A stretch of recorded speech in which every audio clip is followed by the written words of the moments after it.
경기 사흘차 라커룸의 공기가 무거웠습니다. 주장 마르쿠스가 벽에 등을 기댄 채 배를 움켜쥐고 주저앉아 있었거든요. 미경련이었습니다. 며칠째 제대로 먹지 못한 몸이 비명을 지르고 있었죠. 저는 손에 든 데이터 시트를 내려다봤습니다. 그의 체중 칸에 적힌 숫자가 또 떨어져 있었습니다. 사흘 만에 2.1kg. 단백질 섭취량은 제가 정한 권장치의 절반에도 못 미쳤고요.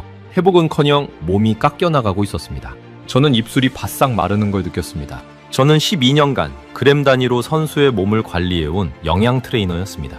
칼로리, 단백질, 수분, 전해질 모든 걸 숫자로 통제할 수 있다고 믿었죠. 선수 컨디션의 70%는 주방에서 결정된다.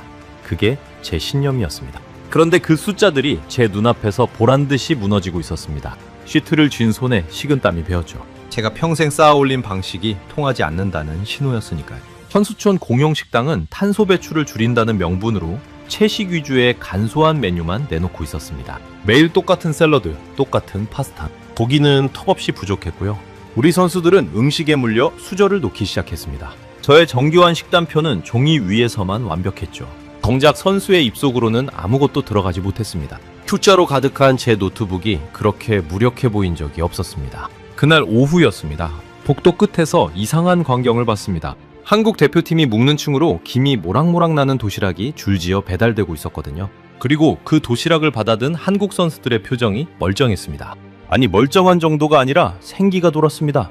우리 라커룸에 가라앉은 공기와는 정반대였죠. 저는 그 자리에 멈춰 섰습니다. 머릿속에 한 가지 질문만 맴돌았습니다. 같은 선수촌, 같은 대회. 그런데 왜 저 팀만 멀쩡하지? 도대체 저 도시락 안에 뭐가 들어있길래? 향이 강하고 맵다며 제가 평생 선수 식단에서 배제해온 음식, 한식. 그 한식 도시락 하나가 며칠 뒤 독일 대표팀 전체를 발칵 뒤집어 놓게 됩니다. 그리고 저의 12년 신념까지 송두리째 흔들어 놓죠. 그 이야기를 지금부터 끝까지 들려드리겠습니다. 영상 시작 전 구독과 좋아요로 대한민국의 미래를 응원해주세요. 이야기를 제대로 하려면 그 도시락을 보기 전에 저를 먼저 말씀드려야 합니다.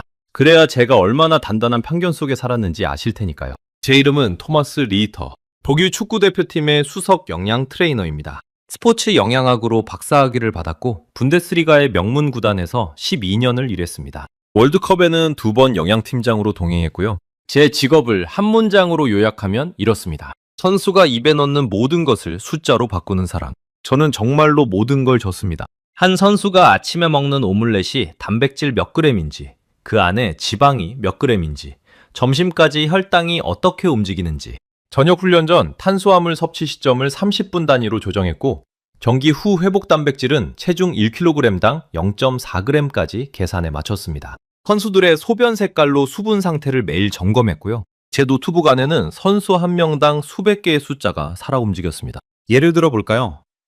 한 미드필더가 90분 경기에서 평균 11km를 뛰면 저는 그가 이를 글리코겐의 양을 미리 계산해 두었습니다.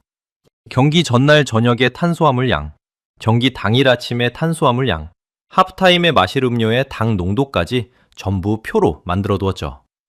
어떤 선수는 더위에 약했고, 어떤 선수는 위장이 예민했고, 어떤 선수는 특정 음식에 알레르기가 있었습니다. 저는 그 모든 변수를 색깔별로 정리한 거대한 표를 가지고 다녔습니다. 동료들은 그 표를 보고 우주선 조종석 같다고 농담하곤 했죠.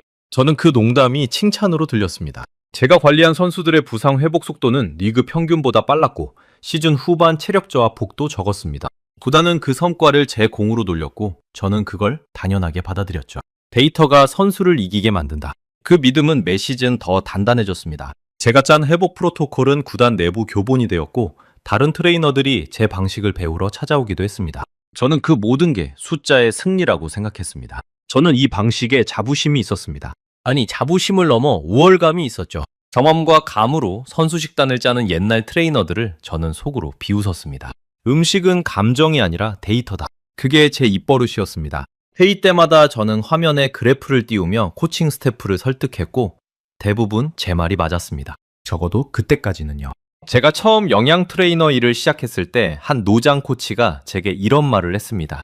토마스, 숫자가 다는 아니야. 선수도 사람이고 사람은 맛있게 먹어야 힘이 나. 저는 그 말을 흘려들었습니다. 속으로는 이렇게 생각했죠. 맛이라는 건 측정할 수 없는 감정이고 측정할 수 없는 건 관리할 수 없다. 관리할 수 없는 건 과학이 아니다.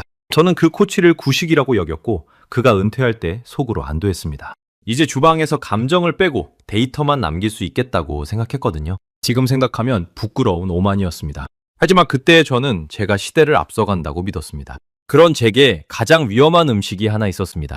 바로 아시아 음식, 그 중에서도 한식이었습니다. 오해는 마십시오. 제가 한식을 직접 먹어본 적은 거의 없었습니다. 그런데도 저는 한식을 선수식단에서 철저히 배제했죠. 이유는 이랬습니다. 발효 음식이 너무 많다. 김치라는 발효 채소를 매일 먹는다던데 발효식은 장에서 가스를 만들고 경기 당일 컨디션을 흔들 위험이 있다. 마늘과 고춧가루가 과하다. 매운 음식은 위장을 자극해 위경련의 원인이 된다. 국물 음식은 나트륨이 높아 수분 균형을 망친다. 밥을 몇 끼 먹는다던데 정제 탄수화물 비중이 너무 높아 혈당을 출렁이게 만든다. 저는 이 논리를 데이터로 무장했습니다. 나트륨 함량표를 들이밀었고 캡사이신이 위 점막을 자극한다는 논문을 인용했고 발효식의 가스 생성에 관한 연구를 정리했습니다. 누가 제게 한식을 권하면 저는 그 표와 논문을 보여주며 단번에 거절했죠. 한 번은 한 영양학회에서 아시아 전통 식단의 회복 효과를 다룬 발표가 있었는데 저는 그 자리에서 손을 들고 반박했습니다. 통제된 환경에서 검증되지 않은 식단을 엘리트 선수에게 적용하는 건 무책임하다고요. 발표자는 제게 직접 먹어본 적이 있느냐고 물었습니다. 저는 그 질문을 비과학적이라며 일축했습니다. 먹어봐야 아느냐? 성분표를 보면 다 나오는데 지금 생각하면 그 발표자의 질문이 정확히 제 약점을 찔렀던 겁니다. 선수에게 줄 음식이 아닙니다. 회복식으로는 위험합니다. 제 입에서 이 말이 나오면 아무도 더 이상 토를 달지 못했습니다. 지금 와서 돌아보면 저는 한식을 안 게 아니라 한식에 대한 제 편견을 알았을 뿐입니다. 한 번도 제대로 먹어보지 않은 음식을 표 몇 장으로 재단했던 거죠. 하지만 그때의 저는 그게 과학이라고 굳게 믿었습니다.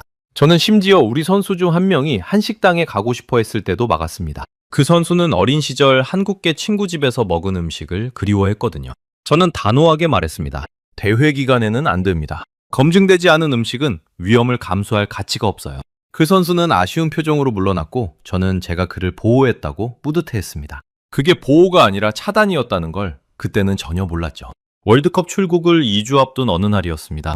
베를린의 대표팀 트레이닝 센터 회의실에서 저는 다른 나라 대표팀들의 식단 운영 정보를 살펴보고 있었습니다. 3대 팀이 어떤 컨디션 관리를 하는지 미리 파악하는 것도 제 일이었거든요. 창밖에는 비가 내리고 있었고 회의실 안은 조용했습니다. 저는 커피를 마시며 화면을 넘기고 있었죠. 그러다 한국 대표팀의 관한줄에서 손이 멈췄습니다. 한국이 자국 셰프를 수십 명 데려온다는 내용이었습니다. 호텔 한 층을 통째로 빌려 주방을 차리고 매 끼니 선수들에게 도시락을 만들어 배달한다고요. 자료에는 한국이 이미 여러 차례 대형 국제대회마다 이런 급식 지원 센터를 운영해왔다고 적혀 있었습니다. 2021년 도쿄, 2024년 파리, 대회마다 자국 셰프를 14명에서 많게는 36명까지 파견했다는 기록이었죠. 쌀과 김치, 양념까지 톤 단위로 자기 나라에서 공수해 온다는 내용도 있었습니다. 저는 그 줄을 2번 읽고 코웃음을 쳤습니다. 옆에 있던 동료가 무슨 일이냐고 물었습니다. 저는 화면을 가리키며 말했죠. 한국이 셰프를 수십 명 데려온대. 도시락 부대를 꾸린다는 건. 동료가 눈을 크게 떴습니다. 수십 명이나? 저는 어깨를 으쓱했습니다. 휴맨십이지. 선수촌에 멀쩡한 공용 식당이 있는데 굳이 자기들 음식을 따로 만든다? 이건 영양관리가 아니라 홍보야. 음식으로 애국심을 자극하는 거지. 저는 진심으로 그렇게 생각했습니다. 제 머릿속에서 좋은 영양관리란 첨단 장비가 갖춰진 실험실 같은 주방, 그램 단위로 계량된 식판, 데이터로 설계된 메뉴였습니다. 수십 명이 손으로 밥을 짓고 반찬을 만들어 도시락에 담는다는 건 제 기준으로는 그저 비효율의 극치였죠. 인건비만 따져도 말이 안 됐고요. 저는 자료를 더 읽어 내려갔습니다. 한국은 셰프들의 항공료, 체류비, 식자재 운송비까지 모두 부담한다고 했습니다. 한 대회에 수십억 원이 든다는 추산도 있었죠. 저는 고개를 저었습니다. 그 돈이면 첨단 영양 분석 장비를 몇 세트나 살 수 있는데 밥 짓고 반찬 만드는데 그만한 돈을 쓴다고? 제 눈에는 감정에 휘둘린 예산 낭비로만 보였습니다. 효율이라는 단어를 신앙처럼 떠받들던 제게는 도무지 이해가 안 되는 선택이었죠. 자료의 마지막 줄에는 한국 선수들의 만족도 조사 결과가 짧게 적혀 있었습니다. 유럽에서 열린 대회 때 식사가 힘들었는데 한식 도시락을 계속 먹어 매우 만족스럽다는 선수의 인터뷰였죠. 저는 그 문장을 보고 콧방귀를 뀌었습니다. 만족도라니? 그거 기분이지 데이터가 아니잖아. 저는 만족이라는 단어를 영양학에서 가장 쓸모없는 단어라고 여겼습니다.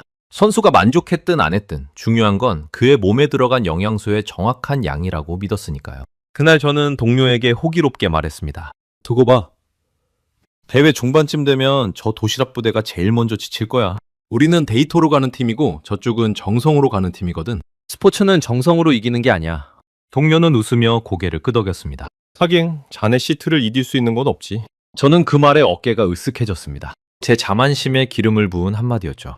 회의실을 나서며 저는 제 노트북을 툭툭 두드렸습니다. 이 안에 답이 다 있다. 그런 마음이었죠. 제 시트는 완벽했고 제 계획은 빈틈이 없었습니다. 출국 가방을 싸면서도 저는 한식 도시락 따위는 머릿속에서 완전히 지웠습니다. 가방 안에는 휴대용 성분 분석기, 전자저울, 선수별 식단 파일이 가지런히 들어갔습니다. 저는 그 장비들을 보며 든든해했죠. 이것만 있으면 어떤 환경에서도 선수를 지킬 수 있다고 믿었으니까요. 비행기에 오르기 전 저는 마지막으로 데이터 시트를 한 번 더 점검했습니다. 완벽했습니다. 적어도 그 순간까지는 세상에 제 시트를 무너뜨릴 만한 건 존재하지 않는다고 확신했습니다. 그때 저는 정말 아무것도 몰랐습니다. 2주 뒤 그 비웃었던 도시락 앞에서 제가 어떤 표정을 짓게 될지, 제 완벽한 시트가 어떻게 종이장처럼 구겨질지, 그리고 제가 12년 동안 한 번도 의심하지 않았던 질문 하나를 그 도시락이 정면으로 던지게 될지를요. 좋은 끼니란 도대체 무엇으로 만들어지는가? 저는 그 답을 안다고 믿었지만 사실은 아무것도 모르고 있었습니다. 대회 개막 후 닷새째 되던 날 저는 처음으로 불안이라는 감정을 느꼈습니다. 선수촌에 도착했을 때만 해도 저는 여유로웠습니다. 공용 식당은 깨끗했고 동선도 잘 짜여 있었거든요. 그런데 식판을 받아든 첫날 저는 뭔가 잘못됐다는 걸 직감했습니다. 메뉴가 너무 적었습니다. 샐러드 2종류, 파스타 1종류, 콩으로 만든 단백질 대체식, 그리고 빵. 그게 다였습니다. 고기 코너는 길게 줄을 섰는데 정작 나오는 양은 손바닥만 했고요. 저는 식판을 들고 빈자리에 앉아 한참 동안 그 위를 내려다봤습니다. 영세기 세계 최고 선수들이 모인 대회의 식탁인데 동네 작은 식당의 점심보다도 빈약했거든요. 조직위는 탄소 배출을 줄인다는 명분으로 채식 위주의 간소한 식단을 운영하고 있었습니다. 명분은 훌륭했죠. 하지만 90분을 전력으로 뛰는 운동선수에게 그 식단은 턱없이 부족했습니다. 선수 한 명이 하루에 필요로 하는 단백질을 그 식판으로는 도저히 채울 수 없었거든요. 일반인이라면 충분했을지 모릅니다. 하지만 매일 2~3시간씩 전력으로 몸을 쓰는 운동선수에게 채식 위주의 간소식은 빈 연료통에 물을 붓는 것과 같았습니다. 나중에 들은 이야기지만 영국을 비롯한 여러 나라 선수단도 같은 식단을 두고 영양 불균형과 음식 품질을 문제 삼으며 불만을 터뜨렸다고 합니다. 그러니까 그건 우리 팀만의 위기가 아니라 선수촌 전체에 번진 위기였던 거죠. 첫날은 다들 그러려니 했습니다. 둘째 날도 같은 메뉴가 나왔습니다. 셋째 날도, 넷째 날도. 메뉴판은 거의 바뀌지 않았습니다. 선수들의 표정이 조금씩 굳어갔습니다. 처음엔 농담처럼 또 파스타야 하던 말이 사흘이 지나자 한숨으로 바뀌었죠. 저는 휴대용 장비를 꺼내 식판의 영양을 측정하기 시작했습니다. 결과는 제 예상보다 훨씬 나빴습니다. 단백질은 권장량의 60%, 어떤 날은 그 절반에도 못 미쳤습니다.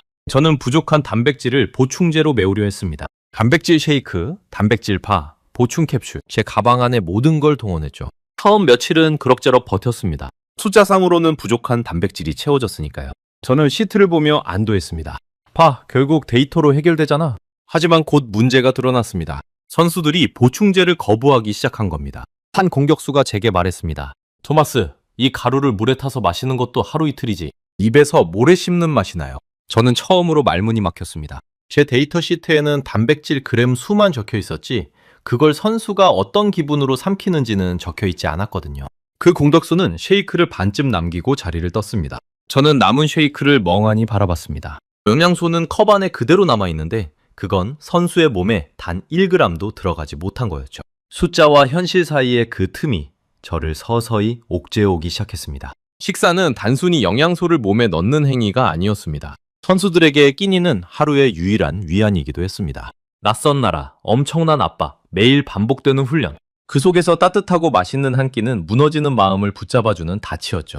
그런데 그 닻이 사라지자 선수들의 컨디션은 영양 수치보다 훨씬 빠르게 무너지기 시작했습니다. 가장 먼저 흔들린 건 주장 마르쿠스였습니다. 마르쿠스는 우리 팀의 심장이었습니다. 30대 중반의 베테랑으로 체력 관리에 가장 철저한 선수였죠. 그런데 대회 사흘 차부터 그가 식사를 거의 하지 못했습니다. 입맛이 없다고 했습니다. 억지로 파스타를 삼키면 속이 더부룩하다고 했고요. 저는 처음엔 가벼운 컨디션 난조라고 생각했습니다. 베테랑이니 알아서 회복하겠지 하고 가볍게 넘겼죠. 그게 얼마나 안일한 판단이었는지는 곧 알게 됐습니다. 그런데 그날 밤 마르쿠스가 위경련으로 쓰러졌습니다. 새벽 2시였습니다. 그의 방에서 호출이 왔고 제가 복도를 달려갈 때 심장이 빠르게 뛰었습니다. 문을 열자 그는 침대에 웅크린 채 두 손으로 배를 감싸 안고 있었습니다. 얼굴은 핏기가 가셔 창백했고요. 며칠째 제대로 못 먹은 위장이 텅 빈 채로 경련을 일으킨 거였죠. 저는 그의 옆에 앉아 따뜻한 물을 건넸습니다. 그가 떨리는 목소리로 말했습니다. 토마스, 나 배가 고픈데 먹을 수가 없어. 뭘 먹어도 넘어가질 않아. 그 말이 제 가슴을 쳤습니다. 배가 고픈데 먹을 수가 없다. 영양 트레이너로서 이보다 더 뼈아픈 말이 있을까요? 저는 12년간 선수가 무엇을 먹어야 하는지 계산해 왔는데 정작 그가 먹을 수 있게 만드는 법은 모르고 있었던 겁니다. 다음날 아침 저는 마르쿠스의 체중을 쟀습니다. 대회 시작 후 2.1kg이 빠져 있었습니다. 베테랑 선수에게 닷새 만에 2kg이 넘게 빠진다는 건 위험 신호였습니다. 근육량 손실, 회복력 저하, 부상 위험 증가. 제 머릿속에 경고등이 줄지어 켜졌습니다. 저는 그 숫자를 몇 번이나 다시 쟀습니다. 저울이 고장난 거였으면 했거든요. 하지만 저울은 정확했고 줄어든 건 마르쿠스의 몸이었습니다. 마르쿠스만의 문제였다면 저는 그렇게까지 흔들리지 않았을 겁니다. 다음날 저는 두려운 마음으로 다른 선수들의 데이터도 점검했습니다. 한 명만의 문제가 아니었습니다. 팀 전체의 평균 체중이 떨어지고 있었고 훈련 중 회복 속도가 눈에 띄게 느려졌습니다. 저녁 훈련에서 선수들의 스프린트 횟수가 줄었고 패스 정확도도 떨어졌습니다. 제 시트의 모든 숫자가 빨간색으로 물들어갔죠. 저는 밤마다 노트북 앞에 앉아 식단을 다시 짰습니다. 보충제 조합을 바꾸고 섭취 시점을 조정하고 칼로리를 재배분했습니다. 종이 위에서는 완벽했습니다. 그런데 선수들의 입은 종이가 아니었습니다. 아무리 완벽한 시트를 짜도 선수가 그걸 먹지 못하면 0이었습니다. 제 평생의 방법론이 가장 기본적인 지점에서 무너지고 있었죠. 저는 그날 밤 노트북을 닫고 한참을 천장만 바라봤습니다. 머릿속에서 한 가지 생각이 떠나질 않았습니다. 나는 선수가 무엇을 먹어야 하는지는 알지만 선수가 먹고 싶게 만드는 법은 모른다. 그 둘이 이렇게까지 다른 문제일 줄은 몰랐습니다. 그 무렵 팀 분위기도 가라앉기 시작했습니다. 식사 시간이 되어도 식당으로 향하는 선수들의 발걸음에 힘이 없었습니다. 평소 같으면 식탁에서 농담이 오가고 웃음이 터졌을 텐데 이제는 다들 말없이 깨작거리다 자리를 떴죠. 한 끼의 즐거움이 사라지자 팀 전체의 공기마저 무거워졌습니다. 저는 그 식당 한 구석에서 제가 만든 시트가 이 침묵 앞에서 얼마나 무력한지를 매 끼니 확인해야 했습니다. 코칭 스태프 회의에서 감독이 저를 쳐다봤습니다. 토마스, 선수들 컨디션이 왜 이래? 자네가 영양은 책임진다고 하지 않았나? 저는 대답할 말이 없었습니다. 데이터를 들이밀 수도 그래프를 띄울 수도 없었습니다. 회의실의 모든 시선이 제게 쏠렸고 저는 그제야 제 목덜미가 뜨거워지는 걸 느꼈습니다. 자신감으로 가득했던 제 어깨가 그날 처음으로 움츠러들었죠. 회의가 끝나고 복도로 나오는데 저는 다리에 힘이 풀리는 기분이었습니다. 12년간 한 번도 겪어보지 못한 무력감이었죠. 제가 가진 모든 도구가 소용없었습니다. 장비도 보충제도 시트도. 선수들은 점점 야위어갔고 저는 그 앞에서 아무것도 할 수 없었습니다. 그날 저녁 저는 처음으로 제 신념을 의심했습니다. 음식은 데이터다 라고 평생 믿어왔는데 지금 선수들에게 필요한 건 데이터가 아니라 그냥 먹을 수 있는 한 끼였습니다. 따뜻하고 맛있고 속이 편한 한 끼. 그런데 저는 그걸 만들 줄 몰랐습니다. 저는 절박해졌습니다. 자존심을 따질 때가 아니었죠. 선수를 살려야 했습니다. 저는 그날 밤 처음으로 다른 길을 찾기 시작했습니다. 선수촌 안에서 우리 팀이 아닌 다른 팀은 어떻게 이 위기를 넘기고 있는지 누군가는 답을 가지고 있을 거라는 막연한 기대로요. 저는 선수촌의 다른 팀 영양 담당자 몇 명에게 슬쩍 물어봤습니다. 다들 사정은 비슷했습니다. 보충제로 버틴다. 선수들이 지쳐있다. 뾰족한 수가 없다. 누구도 이 위기를 제대로 넘기지 못하고 있었습니다. 단 한 팀만 빼고요. 그리고 바로 그때 제 머릿속에 닷새 전 봤던 장면이 떠올랐습니다. 복도 끝 한국 대표팀 층으로 줄지어 올라가던 김이 모락모락 나는 도시락들. 그리고 그걸 받아든 선수들의 멀쩡한 얼굴. 출국 전 제가 쇼맨십이라고 비웃었던 바로 그 도시락 부대였죠. 저는 한참을 망설였습니다. 평생 가장 위험하다고 배제해온 음식, 한식. 그 앞으로 제 발로 걸어가야 한다는 게 자존심 상했습니다. 하지만 마르쿠스의 야윈 얼굴이 자꾸 떠올랐습니다. 배가 고픈데 먹을 수가 없다던 그 말이요. 그 한마디 앞에서 제 자존심은 아무것도 아니었습니다. 선수를 지키는 것, 그게 제 직업의 처음이자 끝이었으니까요. 저는 한식의 나트륨 함량이니 발효가스니 하는 제 오래된 논리들을 잠시 머릿속 한쪽으로 밀어두기로 했습니다. 적어도 직접 확인은 해보자고 그렇게 마음먹었죠. 저는 결국 자리에서 일어났습니다. 노트북을 덮고 처음으로 데이터가 아닌 것을 찾아 나섰습니다. 그게 제 12년 인생에서 가장 중요한 발걸음이 될 줄은 그때도 여전히 몰랐자지만요. 한국 대표팀이 묶는 층의 복도는 우리 층과 공기부터 달랐습니다. 저는 우리 층을 나서기 전 마르쿠스의 방 앞을 지나쳤습니다. 문틈으로 본 그는 여전히 침대에 누워 천장만 바라보고 있었죠. 그 모습이 저를 한국팀 층으로 향하게 만든 마지막 떠밀림이었습니다. 한국 대표팀 층에 도착해 엘리베이터 문이 열리자마자 따뜻한 밤 냄새가 코끝에 닿았습니다. 고소하면서도 어딘가 구수한, 제가 한 번도 맡아본 적 없는 냄새였죠. 복도 끝에는 임시로 차린 주방이 있었고 그 앞으로 도시락이 차곡차곡 쌓이고 있었습니다. 흰 가운을 입은 사람들이 분주하게 움직이고 있었고요. 큰 솥에서는 밥이 익어가고 한쪽에서는 누군가 채소를 다듬고 또 한쪽에서는 도시락통에 반찬을 담고 있었습니다. 손길 하나하나가 빠르면서도 정확했습니다. 마치 잘 훈련된 한 팀이 움직이는 것 같았죠. 저는 문득 이게 제가 비웃었던 그 도시락 부대구나 하는 생각이 들었습니다. 그런데 비웃음이 나오질 않았습니다. 그 분주함 속에 묘한 질서와 진지함이 있었거든요. 저는 입구에서 잠시 서성였습니다.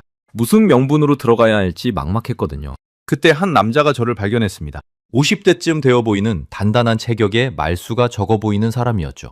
그는 한국대표팀 급식지원센터의 조리장 김도윤이었습니다. 폰에는 국자가 들려 있었고 앞치마에는 양념 자국이 묻어 있었습니다. 첫인상은 무뚝뚝했지만 눈빛에는 사람을 함부로 밀어내지 않는 따뜻함이 있었죠. 저는 어설픈 영어로 제 소개를 했습니다. 독일 대표팀 영양 트레이너인데 선수들이 식사 문제로 힘들어한다고요. 도윤은 말없이 저를 바라봤습니다. 저는 제 설명이 길어지자 스스로도 민망해졌습니다. 어쩌면 문전박대를 당할지도 모른다고 생각했죠. 그런데 도윤은 제 말이 끝나기도 전에 묻지도 따지지도 않고 옆에 쌓인 도시락 하나를 집어 제게 내밀었습니다. 그의 첫마디는 짧았습니다.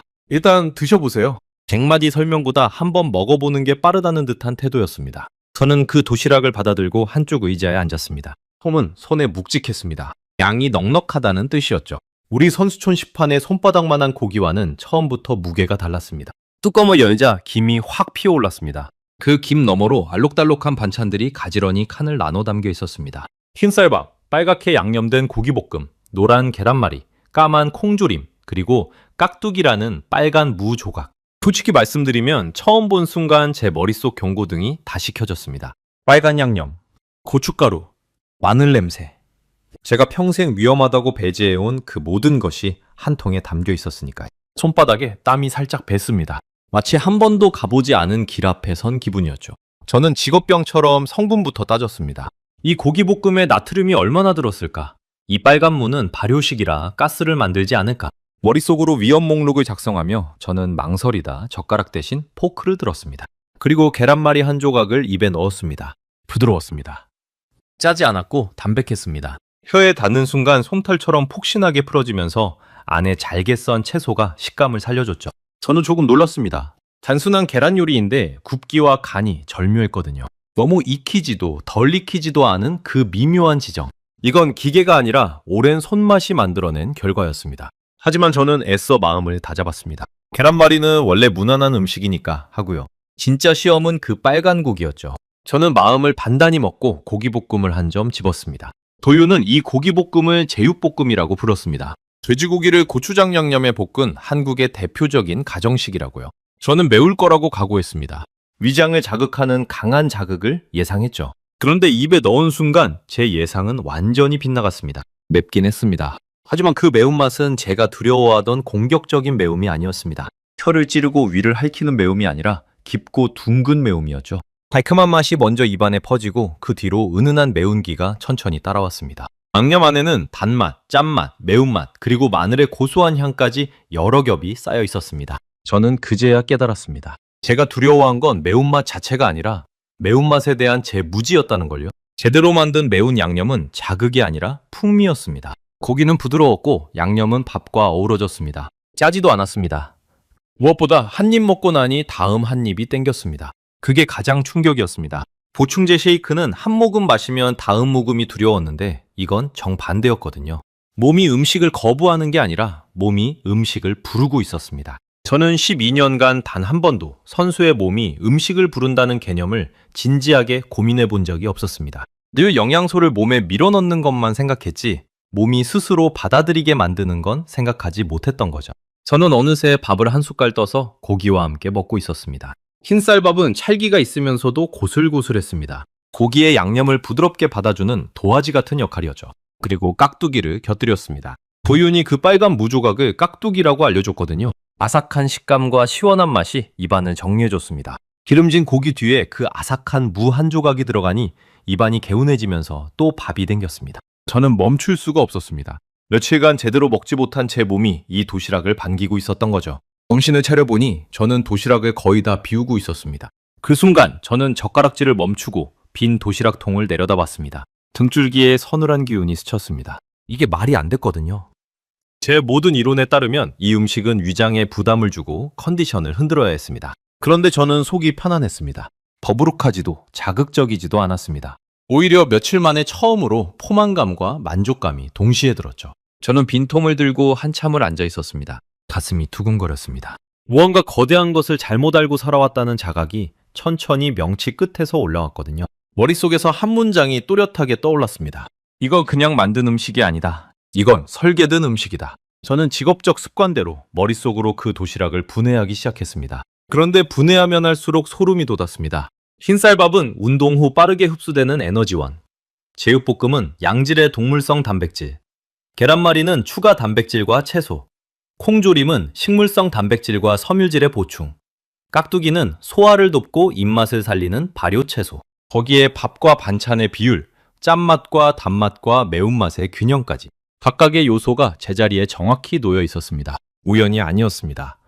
탄수화물, 단백질, 채소, 발효식이 한 통 안에 정교하게 균형 잡혀 있었던 겁니다. 그것도 선수가 거부감 없이 먹을 수 있는 맛으로요. 저는 머릿속으로 제 시트를 떠올렸습니다. 제 시트는 분명 더 정밀했습니다. 단백질 몇 그램, 탄수화물 몇 그램까지 적혀 있었으니까요. 하지만 제 시트에는 치명적인 빈칸이 하나 있었습니다. 선수가 그걸 실제로 먹는지, 먹고 싶어 하는지에 대한 칸. 이 도시락은 그 빈칸을 채우고 있었습니다. 정밀함은 제가 앞섰을지 몰라도 완성도는 이쪽이 앞섰던 거죠. 종이 위의 100점과 선수 위장 속의 100점은 전혀 다른 이야기였습니다. 저는 자리에서 일어나 도윤에게 다가갔습니다. 빈 도시락통을 손에 든 채로요. 그리고 물었습니다. 이 도시락, 영양을 누가 설계합니까? 도윤은 작업을 멈추지 않은 채 짧게 답했습니다. 영양사가 따로 있습니다. 우림은 그저 선수들이 맛있게, 많이 먹게 만들 뿐이죠. 맛있게? 많이? 저는 그 두 단어에 멈칫했습니다. 제 12년 경력에서 단 한 번도 식단의 목표로 삼아본 적 없는 단어였거든요. 저는 도윤에게 다시 물었습니다. 맛있게 많이 먹게 하는 게 그렇게 중요합니까?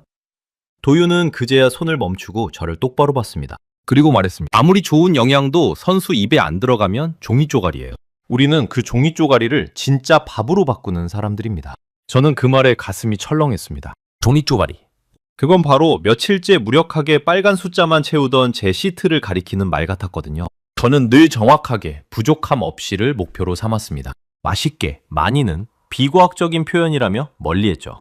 그런데 지금 제 빈 도시락통이 그 두 단어가 옳았다고 말하고 있었습니다. 저는 잠시 망설이다 도윤에게 한 가지를 더 부탁했습니다. 목이 타들어가는 기분이었습니다. 혹시 우리 선수 한 명이 이 도시락을 받아볼 수 있겠습니까? 유경련으로 며칠째 아무것도 못 먹는 선수가 있어서요. 자존심을 다 내려놓은 부탁이었습니다. 덕국도 아닌 그저 다른 나라 팀에게 우리 선수를 먹여달라고 청한 거였으니까요. 도윤은 잠시 저를 바라봤습니다. 주방의 다른 사람들도 잠깐 손을 멈추고 우리 쪽을 봤죠. 잠깐의 침묵이 흘렀습니다. 저는 거절을 각오했습니다. 자기 나라 선수들 먹이기에도 빠듯할 텐데 남의 나라 선수까지 챙길 이유가 없었으니까요. 그런데 도윤은 천천히 고개를 끄덕였습니다. 그의 대답은 제 예상을 또 한 번 빗나가게 했습니다. 선수가 굶고 있다면 그건 나라가 다른 문제가 아닙니다. 가져가세요. 그러고는 한마디를 덧붙였습니다. 선수는 어느 나라든 선수니까요. 저는 그 짧은 말에 잠시 멍해졌습니다. 우리 편 남의 편을 가르는 데 익숙한 승부의 세계에서 그렇게 담백하게 경계를 지우는 말을 들어본 적이 없었거든요. 저는 도시락 하나를 더 받아들고 우리 층으로 돌아왔습니다. 돌아오는 엘리베이터 안에서 저는 그 따뜻한 통을 두 손으로 감싸 쥐고 있었습니다. 손바닥으로 전해지는 온기가 이상하게도 제 마음 깊은 곳까지 데우는 기분이었습니다. 며칠간 차가운 데이터와 빨간 경고등에 둘러싸여 있던 제게 그 온기는 낯설지만 위로 같은 것이었죠.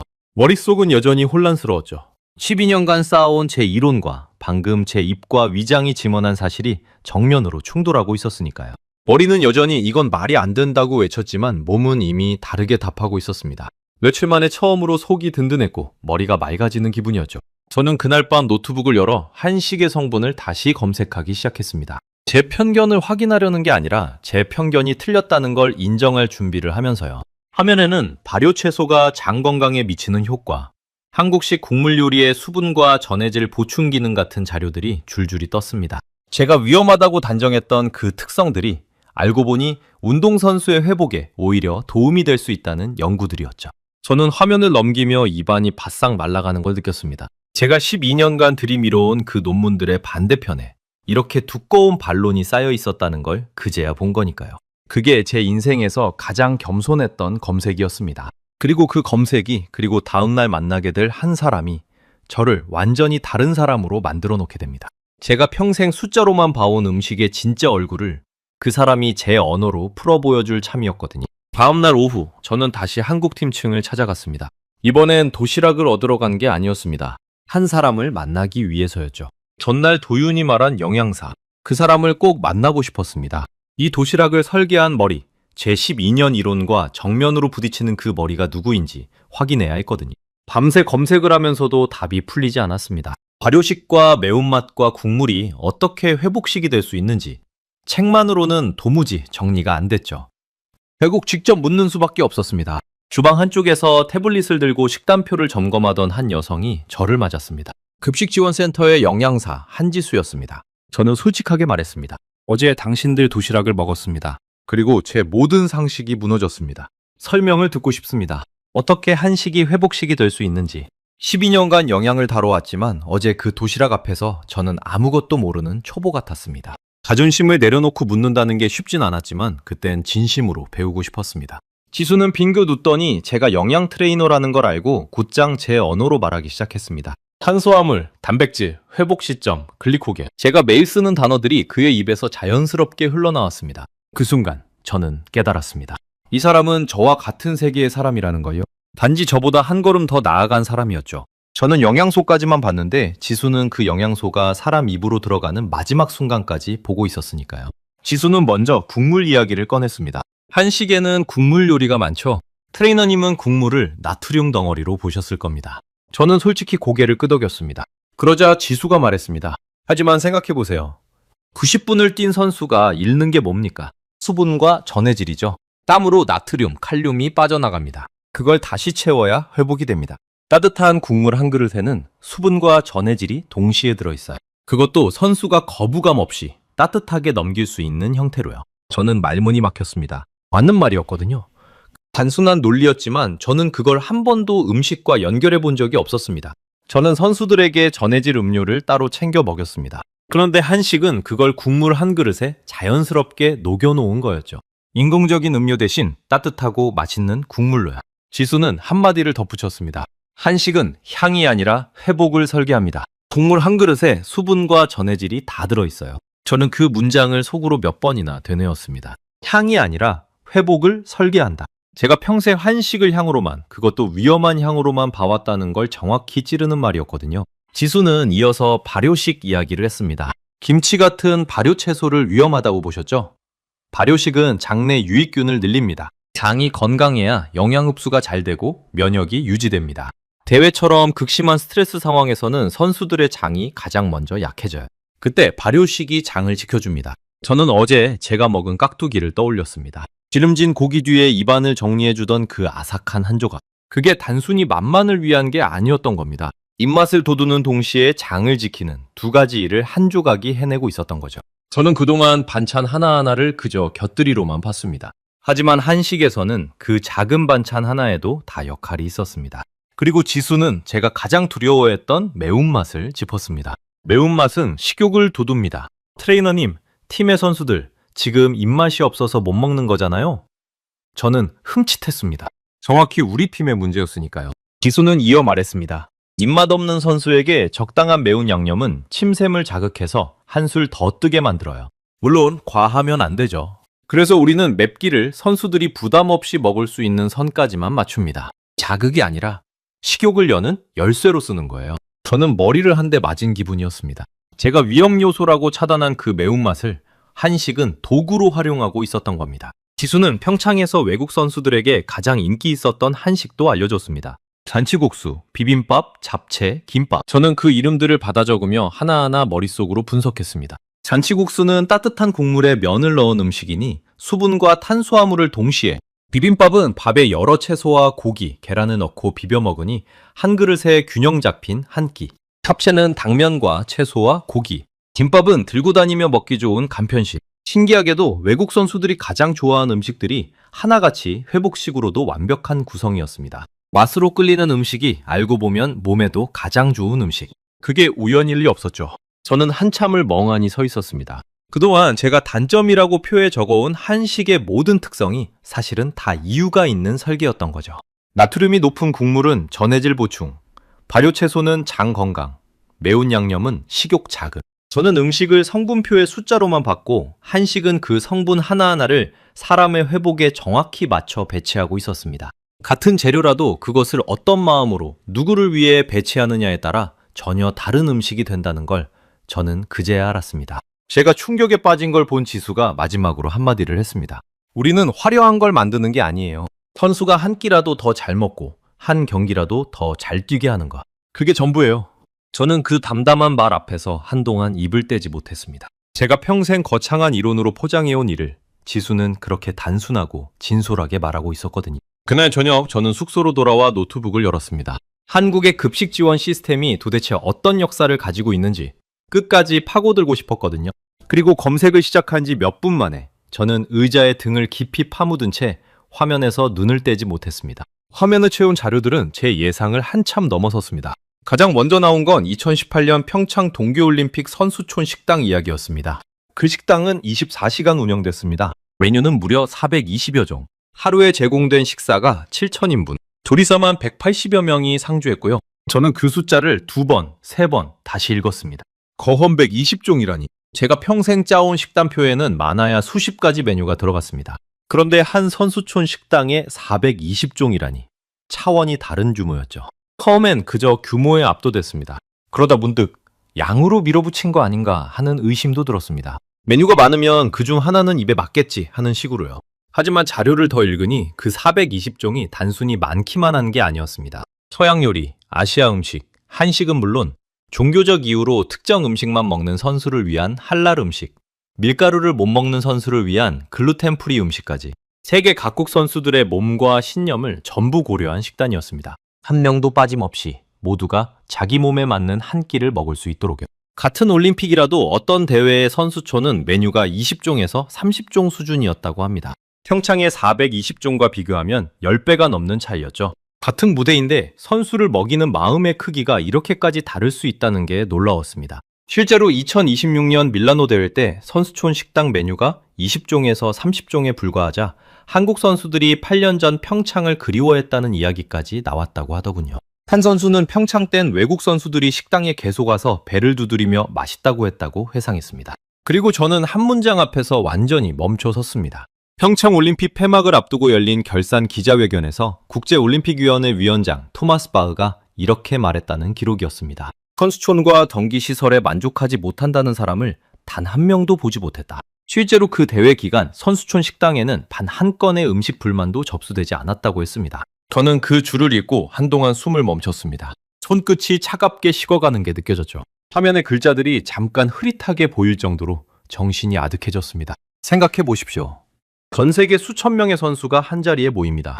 입맛도 종교도 식습관도 제각각이죠. 그런 사람들을 한 식당에서 먹이는데 불만이 단 한 건도 나오지 않는다. 이게 얼마나 무서운 숫자인지 영양 트레이너인 저는 누구보다 잘 알았습니다. 저는 선수 23명을 먹이면서도 매일 불만을 들었습니다. 이 쉐이크는 맛없다. 이 메뉴는 또 나왔냐. 속이 안 좋다. 23명도 만족시키기가 그렇게 어려웠습니다. 그런데 수천 명을 먹이고 불만이 0건이라니. 저는 그게 운이 아니라 실력이라는 걸 영양을 다뤄본 사람이라 더 뼈저리게 알았습니다. 그건 메뉴 몇 개 잘 만든다고 되는 일이 아니었습니다. 선수 한 명 한 명의 입맛과 컨디션을 끝까지 들여다본 사람만이 만들 수 있는 숫자였죠. 저는 그제야 제 12년이 부끄러워졌습니다. 커잽 20종이라는 숫자가 충격이 아니었습니다. 진짜 충격은 그 한 줄이었습니다. 불만족한 사람을 한 명도 못 봤다. 저는 노트북을 덮지도 못한 채 한참을 그 화면만 바라봤습니다. 저는 자료를 더 찾아봤습니다. 알고 보니 평창은 일회성이 아니었습니다. 한국은 그 뒤로도 대형 국제대회마다 자국 셰프를 파견했습니다. 2021년 도쿄, 2024년 파리, 그리고 2026년 밀라노까지. 대회마다 14명에서 36명의 셰프를 보냈고 쌀과 김치, 양념을 톤 단위로 공수했습니다. 한 대회 급식 지원에 수십억 원의 예산과 수십 명의 인력이 매번 투입됐죠. 몇 끼 수십 개에서 수천 개의 도시락이 선수들의 손으로 정확히 전달됐습니다. 파리 대회 때는 셰프들이 차로 1시간 반 거리를 오가며 하루 2번씩 도시락을 배달했다고 합니다. 식재료가 변질될까봐 육류와 채소는 현지에서 조달하고 쌀과 김치와 양념은 한국에서 직접 공수해왔고요. 갖은 이동으로 도시락을 먹기 힘든 선수에게는 주먹밥 같은 간편식을, 기력이 떨어진 선수에게는 보온병에 죽을 담아 건넸다는 기록도 있었습니다. 저는 그 디테일 하나하나에 소름이 돋았습니다. 선수의 상황에 따라 음식의 형태까지 바꿔가며 챙긴 거였으니까요. 저는 의자에 등을 기댄 채 그 모든 기록을 머릿속에 차곡차곡 쌓았습니다. 처음엔 작은 숫자에 놀랐고 그 다음엔 더 큰 숫자에 압도됐고 마지막엔 그 숫자들이 매 대회마다 반복됐다는 사실에 할 말을 잃었습니다. 저는 이걸 깨달았습니다. 한국이 자랑한 건 한 끼의 화려함이 아니었습니다. 단 한 명의 선수도 끼니 때문에 무너지지 않게 하겠다는 끈질기고 일관된 시스템이었습니다. 한 번 잘한 게 아니라 대회마다 매번 그렇게 했다는 게 진짜였죠. 저는 제 노트북 안의 시트를 다시 열었습니다. 빨갛게 물든 숫자들, 그리고 그 옆에 제 머릿속에 새겨진 평창의 데이터를 나란히 놓아봤습니다. 제 시트는 정밀했습니다. 하지만 차가웠습니다. 한국의 데이터는 거대했습니다. 그리고 따뜻했죠. 한쪽은 23명을 위한 차가운 표, 한쪽은 수천 명을 품은 따뜻한 시스템. 저는 그 둘을 한참 번갈아 보다 결국 입을 열어 혼잣말을 내뱉었습니다.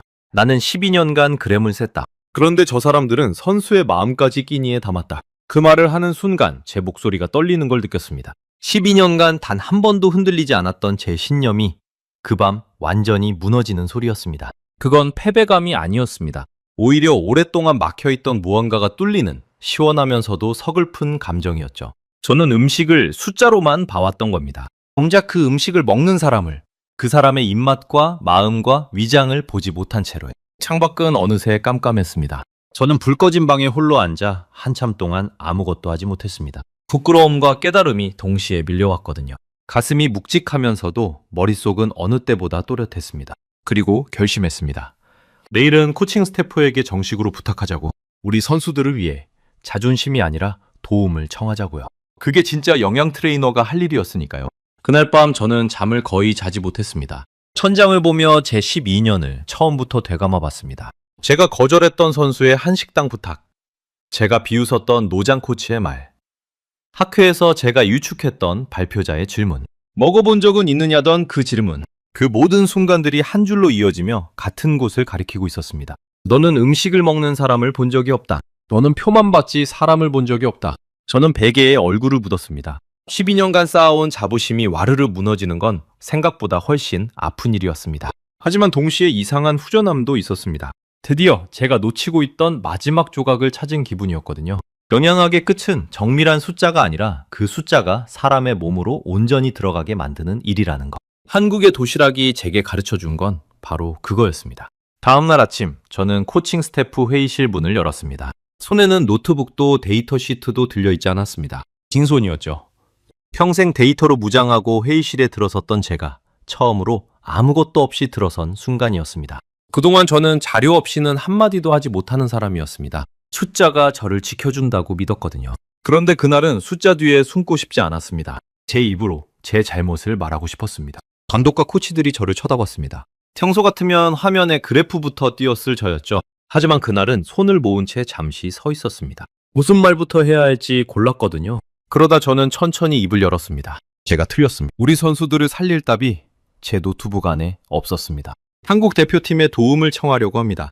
회의실이 잠시 조용해졌습니다. 저는 그 침묵이 무엇을 뜻하는지 알았습니다. 12년간 데이터만 외치던 사람이 한식에 손을 내민다니 다들 놀랐겠죠. 한 코치가 조심스레 물었습니다. 자네가 늘 위험하다던 그 한식 말인가? 저는 고개를 끄덕였습니다. 제가 틀렸다고 인정하는데 12년이 걸렸습니다. 라고 답했죠. 하지만 감독은 길게 따지지 않았습니다. 선수만 살릴 수 있다면 뭐든 해. 그 한마디로 충분했습니다. 저는 그 짧은 허락이 어찌나 고맙던지 회의실을 나서는 발걸음이 며칠 만에 처음으로 가벼웠습니다. 저는 곧장 한국팀 층으로 올라갔습니다. 도윤과 지수에게 정식으로 부탁했습니다. 우리 선수들 도시락을 며칠만이라도 도와주실 수 있겠습니까? 비용은 우리가 다 부담하겠습니다. 저는 거절을 반쯤 각오하고 있었습니다. 그들도 자기 선수들로 빠듯할 테니까요. 그런데 지수가 도윤을 바라봤고 도윤은 잠깐 생각하더니 고개를 끄덕였습니다. 그가 말했습니다. 몇 끼는 어렵지만 하루 한 끼는 맞춰드릴 수 있습니다. 우리 선수 식단에서 양을 조금씩 덜어내면 됩니다. 지수도 옆에서 거들었습니다. 독일 선수분들 입맛에 맞게 너무 맵지 않게 조절해서 만들게요. 처음 드시는 분들이니까요. 저는 그 세심함에 또 한 번 놀랐습니다. 도와주는 것만으로도 감사한데 받는 사람의 입맛까지 헤아리고 있었으니까요. 저는 그 말에 가슴이 뜨거워졌습니다. 자기 선수들 몫을 덜어서까지 남의 나라 선수를 챙기겠다니. 제가 평생 살아온 승부의 세계에서는 상상하기 힘든 일이었습니다. 저는 고맙다는 말을 몇 번이나 반복했습니다. 목이 메어 말이 제대로 나오지 않을 정도였죠. 도윤은 그저 손사래를 쳤습니다. 별일 아니라는 듯이요? 그리고 다시 한번 전에 했던 그 말을 되풀이했죠. 선수는 어느 나라든 선수니까요. 그날부터 저는 새벽마다 한국팀 주방을 찾았습니다. 잠을 줄여서라도 그 시간에 가고 싶었습니다. 도시락이 어떻게 만들어지는지 두 눈으로 직접 보고 싶었거든요. 처음엔 도시락을 받으러 간 거였지만 어느새 저는 그 주방을 그냥 지켜보고 있었습니다. 그리고 그곳에서 데이터로는 절대 보이지 않던 것들을 봤습니다. 새벽 4시 도시락이 선수들에게 배달되려면 그 시간엔 이미 주방에 불이 켜져 있어야 했습니다. 도윤과 셰프들은 아무도 보지 않는 그 새벽에 묵묵히 밥을 안 치고 있었습니다. 큰 솥에 쌀을 씻어 안 치고 국을 끓이고 반찬을 볶고 누가 알아주지도 않는 그 시간에 그들은 마치 선수가 바로 앞에 있는 것처럼 정성을 쏟았습니다. 밥알 하나가 설익지 않았는지 맛을 보고 국 간이 맞는지 몇 번이나 확인하고 반찬을 도시락 칸에 담을 때도 모양이 흐트러지지 않게 조심스레 놓았습니다. 마치 가족의 끼니를 차리는 어머니의 손길 같았죠. 저는 한쪽 구석에 서서 그 광경을 한참 바라봤습니다. 김이 자욱하게 차오른 주방 안에서 셰프들의 이마에는 땀방울이 맺혀 있었습니다. 누군가는 무거운 솥을 옮기느라 끙 소리를 냈고 누군가는 끓는 국 앞에서 얼굴이 벌겋게 달아올라 있었습니다. 화려한 주방이 아니었습니다. 임시로 차린 좁고 더운 주방이었죠. 최신 장비도 없었습니다. 큰 솥, 도마, 칼, 그리고 사람의 손. 그게 전부였습니다. 그런데 그 좁은 주방에서 만들어진 도시락이 제 첨단 장비와 정교한 시트가 못 해낸 일을 해내고 있었습니다. 저는 그 대비 앞에서 한참을 멍하니 서 있었습니다. 제가 그렇게 믿었던 첨단과 정밀이 이 새벽의 땀과 손길 앞에서 초라해 보였거든요. 한 번은 제가 도윤에게 물었습니다. 이렇게 매일 새벽에 일어나는 게 힘들지 않으십니까? 도윤은 국을 젓던 손을 멈추지 않은 채 답했습니다. 힘들죠? 그런데 선수가 도시락 비우고 빈 통을 돌려줄 때 그 통이 깨끗하게 비어 있으면요. 그날 하루가 다 보상돼요. 선수가 한 그릇 더 비우면 그게 내 금메달입니다. 저는 그 말을 듣고 한동안 아무 말도 못했습니다. 금메달. 도윤에게 금메달은 시상대 위가 아니라 깨끗하게 비워진 도시락통이었던 겁니다. 저는 12년간 선수의 기록과 순위를 제 성과로 삼았습니다. 경기에서 이기면 제 식단이 옳았다 자랑했고 지면 다른 변수 탓을 했죠. 그런데 이 사람은 시상대도 승패도 아닌 그저 선수가 한 입 더 먹는 것을 자기 성과로 삼고 있었습니다. 그 마음의 결이 저와는 근본부터 달랐습니다. 저는 선수를 결과로 봤고 도윤은 선수를 사람으로 봤습니다. 저는 숫자를 채우려 했고 도윤은 사람을 채우려 했습니다. 같은 일을 하면서도 바라보는 곳이 그렇게 달랐던 거죠. 그렇게 한국팀 도시락이 우리 선수들에게 배달되기 시작했습니다. 그리고 변화는 제 데이터 시트보다 먼저 선수들의 얼굴에 나타났습니다. 가장 먼저 마르쿠스였습니다. 미경련으로 쓰러졌던, 배가 고픈데 먹을 수가 없다던 우리 주장. 첫 도시락을 받은 날 그는 반신반의하며 뚜껑을 열었습니다. 저는 그 옆에서 마른 침을 삼키며 지켜봤습니다.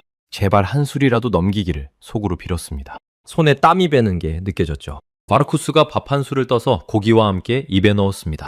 그리고 천천히 씹었습니다. 그의 표정이 조금씩 풀리는 게 보였습니다. 그가 두 술째를 떴습니다. 세 술째를 떴습니다. 그러더니 점점 속도가 붙었습니다. 며칠째 아무것도 못 넘기던 사람이 허겁지겁 도시락을 비워가고 있었습니다. 옆에서 보던 다른 선수들도 자기 도시락을 열었습니다. 라커룸에 한동안 사라졌던 음식 씹는 소리가 돌아왔습니다. 저는 그 소리가 그렇게 듣기 좋을 줄 몰랐습니다. 그리고 마지막 한 술을 넘긴 뒤 마르쿠스가 고개를 들어 저를 봤습니다. 그의 눈에 옅은 물기가 비쳤습니다. 토마스, 나 오늘 처음으로 배가 든든해. 다시 뛸 수 있을 것 같아. 그 말을 듣는 순간 저는 코끝이 시큰해지는 걸 참아야 했습니다. 저는 얼른 고개를 돌려 창밖을 봤습니다. 베테랑인 그가 약한 모습을 보이고 싶어 하지 않는다는 걸 알았으니까요. 하지만 제 가슴은 이미 뜨겁게 차오르고 있었습니다. 12년간 수많은 데이터를 봐왔지만 그 어떤 완벽한 수치도 이 한마디만큼 저를 울린 적은 없었습니다. 다시 뛸 수 있을 것 같아. 영양 트레이너에게 이보다 더 큰 보상이 있을까요? 저는 그제야 도윤이 말한 금메달의 의미를 온몸으로 이해했습니다. 시상대의 메달은 며칠이면 잊히지만 한 선수를 다시 일으켜 세운 한 끼는 그 선수의 평생에 남는 거였으니까요. 마르쿠스만이 아니었습니다. 도시락을 먹기 시작한 선수들의 컨디션이 며칠 만에 눈에 띄게 돌아왔습니다. 빠졌던 체중이 회복되기 시작했고 훈련 중 스프린트 횟수가 늘었습니다. 무엇보다 식당으로 향하는 선수들의 발걸음에 다시 힘이 실렸습니다. 식탁에서 농담과 웃음이 돌아왔고요. 가라앉았던 팀의 공기가 따뜻한 밥 한 끼로 다시 데워지고 있었습니다. 한 젊은 선수는 도시락을 받아들고 사진을 찍어 가족에게 보냈습니다. 엄마, 여기 밥이 진짜 맛있어졌어 하면서요. 또 어떤 선수는 도시락통을 받자마자 냄새부터 맡고는 환하게 웃었습니다. 며칠 전만 해도 식탁 앞에서 한숨만 쉬던 선수들이었습니다. 저는 매일 선수들의 데이터를 측정했습니다. 체중이 돌아오고 회복 속도가 빨라지고 단백질 섭취량이 정상으로 올라오는 수치를 보며 안도했죠. 하지만 이번엔 그 숫자가 주인공이 아니었습니다. 숫자는 그저 따뜻한 도시락이 만들어낸 변화를 뒤늦게 확인해주는 증인일 뿐이었습니다. 12년간 제가 가장 앞세웠던 데이터가 처음으로 음식 뒤에 서 있었습니다. 그리고 저는 그 순서가 옳다는 걸 깨달았습니다. 사람이 먼저고 음식이 그 다음이고 숫자는 맨 마지막이었습니다. 저는 그 순서를 12년 동안 거꾸로 알고 있었던 거죠. 어느 저녁 저는 한국팀 주방 앞에서 도시락을 정리하는 도윤과 지수를 한참 바라봤습니다. 그들은 여전히 묵묵했습니다. 자기들이 한 일을 자랑하지도 생색내지도 않았습니다. 그저 다음 끼니를 준비할 뿐이었죠. 저는 그 뒷모습을 보며 평생 처음으로 음식 앞에서 겸손해졌습니다. 그동안 저는 음식을 다스리는 사람이라고 생각했습니다. 영양소를 계산하고 위험을 차단하고 식단을 통제하는 사람. 하지만 이 새벽 주방 앞에서 저는 음식이 사람을 살린다는 단순한 진실 앞에 무릎을 꿇었습니다. 저는 그 진실을 12년 만에 처음 본 거였죠. 제가 그동안 우월하다고 믿었던 데이터는 사실 사람을 향하지 않으면 아무것도 아니었습니다. 아무리 정밀한 숫자도 그 끝에 선수의 따뜻한 한 끼가 없으면 종이 쪼가리였습니다. 도윤이 처음 했던 그 말이 며칠이 지나서야 제 가슴에 완전히 박혔습니다. 저는 그날 밤 제 노트북을 열었습니다. 하지만 이번엔 빨간 숫자를 들여다보거나 식단표를 고치기 위해서가 아니었습니다. 저는 새 문서를 열고 그 위에 제목 하나를 적었습니다. 회복의 진짜 조건. 12년 만에 처음으로 저는 숫자가 아닌 사람에 대해 쓰기 시작했습니다. 그 첫 문장을 적는 제 손은 이상하게도 떨리지 않고 차분했습니다. 마치 오랫동안 찾아 헤매던 답을 드디어 손에 쥔 사람처럼요. 저는 그날 밤늦게까지 한국팀 주방에서 본 모든 것을 한 줄 한 줄 적어 내려갔습니다. 새벽 4시의 불빛, 땀 맺힌 이마, 깨끗하게 비워진 도시락통, 그리고 다시 뛸 수 있을 것 같다던 마르쿠스의 떨리던 목소리까지. 그건 제가 12년간 쌓아온 그 어떤 데이터보다 소중한 기록이었습니다. 대회는 끝났습니다. 우리 팀의 성적이 어땠는지는 사실 이 이야기에서 그리 중요하지 않습니다. 더 중요한 건 무너졌던 선수들이 다시 일어섰다는 것. 그리고 그 끼니의 끝에서 제가 완전히 다른 사람이 되었다는 거니까요. 대회가 끝나고 석 달이 지났습니다. 저는 독일로 돌아와 그날 밤 시작했던 보고서를 마침내 완성했습니다. 그 보고서의 제목은 여전히 회복의 진짜 조건이었습니다. 하지만 내용은 제가 12년간 써온 그 어떤 문서와도 달랐습니다. 거기엔 칼로리 계산표도 단백질 그래프도 거의 없었습니다. 대신 저는 이렇게 적었습니다. 컨디션 회복의 핵심은 화려한 메뉴 수가 아니라 선수 몸을 향한 설계와 정성이다. 영양소는 선수의 입에 들어갈 때 비로소 영양소가 된다. 그 마지막 한 걸음을 책임지는 것이 진짜 영양학이다. 저는 그 문장들을 쓰면서 1년 전의 저를 떠올렸습니다. 한식을 위험하다며 표 몇 장으로 재단하던 저. 한국이 셰프를 수십 명 데려온다는 소식에 쇼맨십이라 코웃음 치던 저. 그때의 저에게 지금의 제가 쓴 보고서를 보여준다면 아마 믿지 못했을 겁니다. 사람은 그렇게 변할 수 있더군요. 직접 먹어보고, 직접 보고, 직접 마음이 움직이면요. 보고서를 구단에 제출했을 때 반응은 제 예상을 넘어섰습니다. 처음엔 데이터 신봉자였던 제가 이런 글을 썼다는데 다들 놀랐죠. 하지만 보고서를 읽은 사람들은 하나같이 고개를 끄덕였습니다. 그동안 모두가 어렴풋이 느끼면서도 말하지 못했던 진실을 제가 정리해낸 거였으니까요. 얼마 지나지 않아 독일의 여러 구단이 한국식 급식 지원 방식을 연구하기 시작했습니다. 선수의 입맛을 고려한 따뜻한 식사, 회복을 설계한 메뉴, 그리고 무엇보다 선수 한 명 한 명을 끝까지 챙기는 시스템. 제가 평생 비효율이라며 비웃었던 그 방식이 이제는 본받아야 할 모범이 되어 있었습니다. 한 구단은 어린 선수들을 위해 따뜻한 밥과 국을 직접 짓는 주방을 새로 꾸렸습니다. 또 어떤 구단은 선수들의 입맛을 정기적으로 조사해 메뉴에 반영하기 시작했고요. 작은 변화였지만 방향이 분명히 바뀌고 있었습니다. 숫자만 보던 독일 축구가 사람을 보기 시작한 거죠. 저는 강연에 자주 불려다녔습니다. 한 영양학회에서 저는 단상에 올라 솔직하게 고백했습니다. 저는 12년간 음식을 숫자로만 봤습니다. 그리고 그게 과학이라고 믿었습니다. 하지만 한 나라의 도시락 하나가 그 믿음을 통째로 무너뜨렸습니다. 홍중석이 조용해졌습니다. 저는 말을 이었습니다. 그들은 메뉴 420종으로 세계를 놀라게 했습니다.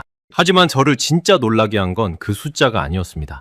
수천 명을 먹이고도 불만이 단 한 건도 없었다는 그 한 줄이었습니다.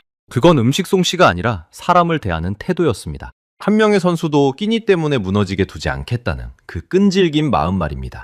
그리고 그건 한 번 잘한 게 아니라 대회마다 매번 반복된 일이었습니다. 진짜 실력은 한 번의 화려함이 아니라 변함없는 꾸준함에서 나온다는 걸 저는 그제야 알았습니다. 제가 그렇게 말하자 청중석 곳곳에서 고개를 끄덕이는 모습이 보였습니다. 어떤 사람은 노트에 무언가를 받아 적었고요. 한식이라는 단어를 한 번도 진지하게 생각해 본 적 없던 그 학자들이 제 이야기에 귀를 기울이고 있었습니다. 강연이 끝나고 한 젊은 트레이너가 제게 다가와 물었습니다. 그 깨달음을 한 문장으로 줄이면 뭡니까? 저는 잠시 생각하다 답했습니다. 진짜 강한 나라는 선수 한 명의 밥 한 끼까지 끝까지 책임지는 나라더군요. 그 젊은 트레이너는 한참을 그 자리에 서 있었습니다. 그리고 1년 뒤 또 다른 국제대회가 열렸습니다. 저는 다시 한국 대표팀 급식지원센터를 찾아갔습니다. 가슴이 두근거렸습니다. 1년 전 그 자리에 그가 여전히 있을지 솔직히 확신이 없었거든요. 이번엔 도움을 청하러 간 게 아니었습니다. 우리 팀은 이번 대회를 위해 제대로 된 식단을 미리 준비해 갔으니까요. 1년 전 한국에게 배운 것을 이번엔 우리 손으로 적용한 거였습니다. 제가 한국팀 주방을 찾은 건 다른 이유였습니다. 한 사람에게 꼭 전할 게 있었거든요. 도윤은 여전히 그 자리에 있었습니다. 1년 전과 똑같이 앞치마에 양념을 묻힌 채 묵묵히 도시락을 만들고 있었죠. 그 변함없는 모습에 저는 왠지 모르게 안도했습니다. 저를 알아본 그가 옅게 웃었습니다. 그 옆에는 지수도 있었습니다. 두 사람 모두 1년 전과 다름없이 새 대회에 새 도시락을 준비하고 있었죠. 저는 품에서 봉투 하나를 꺼냈습니다. 서툰 독일어로 그리고 더듬거리는 한국어 인사를 곁들여 적은 짧은 편지였습니다. 저는 그 편지를 도윤의 손에 쥐어주며 말했습니다. 직접 읽어보세요. 도윤은 의아한 표정으로 손을 닦고 봉투를 열었습니다. 그 안에는 단 한 문장이 적혀 있었습니다. 1년을 고민해서 고른 제 진심을 가장 짧게 담은 문장이었죠. 당신들은 음식을 만든 게 아니라 선수를 지킨 겁니다. 도윤은 그 문장을 한참 들여다봤습니다. 그러더니 평소에 그 무뚝뚝한 얼굴이 천천히 무너졌습니다. 그는 아무 말도 하지 않았습니다. 그저 편지를 든 손으로 제 어깨를 한번 툭 쳤을 뿐이죠. 그 한 번의 손길에 1년 동안 제가 하고 싶었던 모든 말이 담겨 있었습니다. 고맙다는 말도 미안하다는 말도 존경한다는 말도. 우리는 서로 다른 언어를 쓰는 사람이었지만 그 순간만큼은 어떤 통역도 필요 없었습니다. 저는 주방을 나서며 뒤를 돌아봤습니다.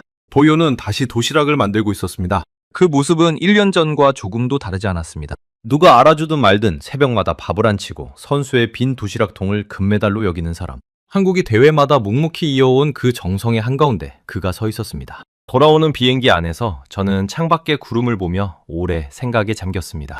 세상은 흔히 가장 빠른 기술, 가장 화려한 시설을 가진 나라를 강하다고 합니다. 하지만 제가 두 눈으로 본 진짜 강함은 선수 한 명이 굶지 않도록 새벽부터 밥을 짓는 그 마음에 있었습니다. 사람을 끝까지 챙기는 나라. 한 끼의 밥에 그 나라의 품격이 다 담겨 있다는 걸 저는 그 도시락 앞에서 배웠습니다. 그게 제가 발견한 한국의 진짜 얼굴이었습니다. 저는 지금도 새 선수를 맡을 때마다 제 노트북 가장 앞에 둔 그 보고서의 첫 문장을 떠올립니다. 그리고 도윤의 그 말을 마음에 새깁니다. 선수는 어느 나라든 선수다. 북경도 승부도 넘어서는 그 따뜻함이 제 남은 인생의 영양학을 바꿔놓았습니다. 한 그릇의 밥이 사람을 살린다는 그 단순한 진실을 저는 평생 잊지 못할 겁니다. 그리고 그 진실을 제게 가르쳐준 건 화려한 강연도 두꺼운 논문도 아닌 김이 모락모락 나는 도시락 한 통이었습니다. 저는 다음 시간에도 전 세계를 놀라게 할 대한민국의 이야기로 다시 찾아뵙겠습니다. 감사합니다.